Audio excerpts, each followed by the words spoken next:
Agnès Levallois, bonjour. Bonjour. Le bilan de la guerre ne cesse de s'alourdir et les bombardements israéliens continuent de pleuvoir sur la bande de Gaza.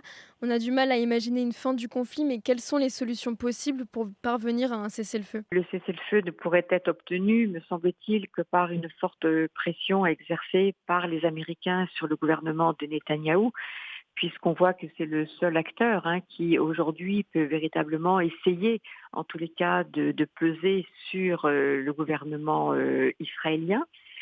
Un autre élément qui pourrait participer à un cessez-le-feu, ce serait que la question des otages puisse être résolue. Si un accord, une négociation pouvait permettre la libération d'otages, à ce moment-là, on pourrait envisager de la part du point de vue israélien à ce qu'un cessez-le-feu puisse intervenir.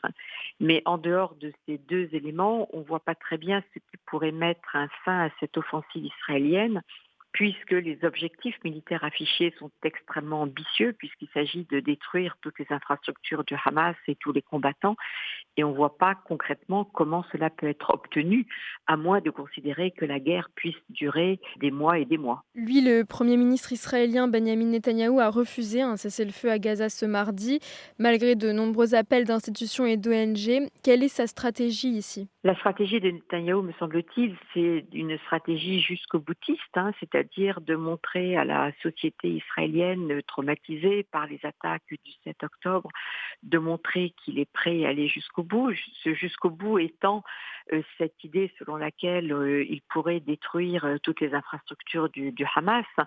Mais c'est un point qu'il convient de mettre en avant, puisqu'on sait très bien qu'il ne peut pas y avoir une solution uniquement militaire, et que l'idée selon laquelle toutes les infrastructures et tous les combattants du Hamas pourraient être combattus par l'armée israélienne me paraît être une illusion, être complètement impensable à mettre en œuvre, mais c'est le but, la stratégie militaire affichée par Netanyahou pour assurer sa population, son opinion publique, qui est évidemment traumatisée par les attaques du 7 octobre.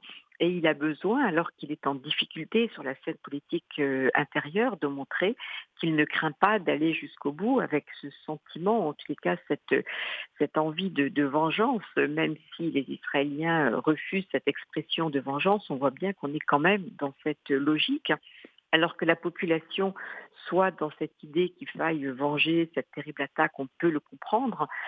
En revanche, de la part de responsables politiques et militaires, c'est beaucoup plus problématique parce qu'un homme politique se doit d'avoir un minimum de recul par rapport à une situation et ne pas tomber dans cette façon de faire qui ne peut qu'entraîner Israël finalement dans un certain désastre, parce que la sécurité de l'État d'Israël ne sera pas assurée par cette offensive militaire, et si Israël a besoin, il est naturel qu'elle veuille avoir une sécurité, elle ne pourra se faire que si les Palestiniens aussi obtiennent une sécurité. L'un sans l'autre, ça ne pourra jamais fonctionner. En parlant de sécurité, justement, il a aussi affirmé qu'Israël prendra la responsabilité générale de la sécurité dans l'enclave palestinienne après la guerre.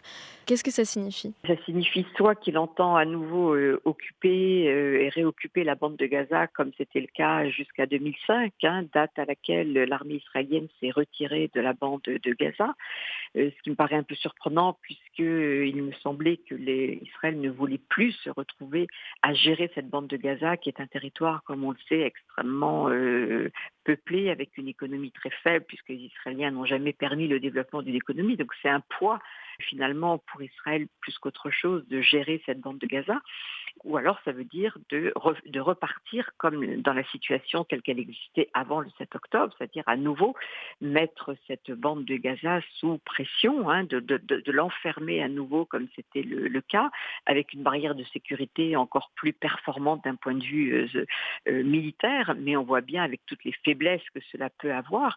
Et si c'est ça la stratégie de Netanyahou, eh bien on peut être qu'extrêmement inquiet parce qu'il y aura à nouveau des tensions très fortes et il y a un risque aussi d'une déflagration à terme, puisque sans règlement politique, rien ne pourra se passer. Le gouvernement israélien aujourd'hui, s'il est dans cette logique d'assurer totalement la sécurité de la bande de Gaza, se met à nouveau dans une impasse terrible et qui risque de coûter très cher, une fois de plus, aux deux populations palestiniennes et israéliennes. Est-ce que vous pensez qu'il y aura un avant et un après cette guerre dans le conflit israélo-palestinien?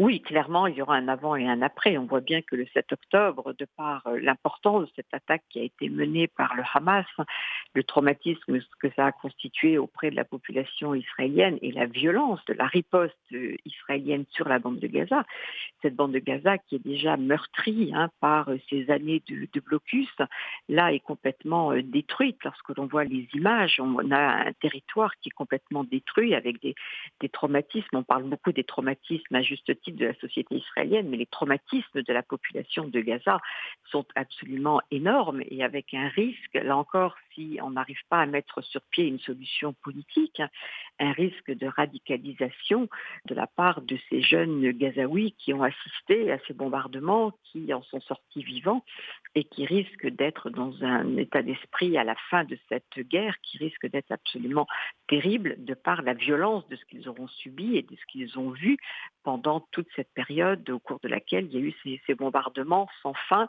et avec ce refus total pour l'instant de ce gouvernement de permettre un cessez-le-feu pour mettre un terme à ce massacre. C'est quoi le rôle de l'autorité palestinienne dans tout ça? L'autorité palestinienne n'a aucun rôle sur la bande de Gaza puisque lorsque l'autorité palestinienne contrôlait la bande de Gaza, quand elle a fini par en partir suite à un combat, des conflits avec le Hamas a pris le contrôle de ce territoire. L'autorité, elle, étant en Cisjordanie, l'autorité est complètement délégitimée, démonétisée d'une façon générale, mais aussi dans la bande de Gaza puisqu'elle n'a plus joué de rôle depuis 2007, date à laquelle le Hamas a pris le contrôle de la bande de Gaza. Donc l'autorité aujourd'hui palestinienne n'est absolument pas en mesure de proposer quoi que ce soit dans le cadre d'un éventuel règlement politique. Et si on imagine la création d'un État palestinien, est-ce que c'est possible avec l'implantation des colons qui sont environ 500 000 en Cisjordanie? C'est vrai que ça paraît difficile aujourd'hui d'envisager un État palestinien sur la Cisjordanie en raison de la forte présence des colons.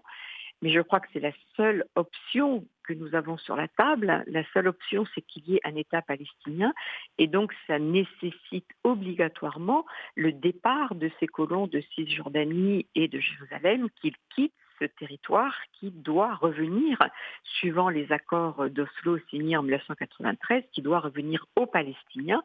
Et donc, cela nécessitera un courage politique important de la part d'Israël de démanteler ces colonies afin que les colons quittent ce territoire, parce que si les colons restent en Cisjordanie, eh bien, la sécurité des Israéliens ne pourra pas être assurée, comme celle des Palestiniens ne pourra pas être assurée, et la coexistence entre les deux paraît aujourd'hui extrêmement difficile en raison de la radicalisation des deux côtés à laquelle nous assistons depuis plusieurs années. Donc, il faudrait absolument un État palestinien indépendant, aux côtés d'un État israélien indépendant comme il l'est déjà, et c'est pour ça que dans ce cadre-là, la présence de colons est absolument inenvisageable puisque ça serait source de tensions, d'affrontements et qui ne permettrait pas d'avoir une situation relativement apaisée. Et enfin, ça sera ma dernière question. Quel est le futur des relations diplomatiques dans la région après cette guerre? Après cette guerre, on voit bien que le processus de normalisation qui avait été engagé par Israël avec des pays de la région va connaître, je pense, une période de pause, puisque la violence de la riposte israélienne sur Gaza rend complètement impopulaire cette idée de normalisation auprès des opinions publiques de la région.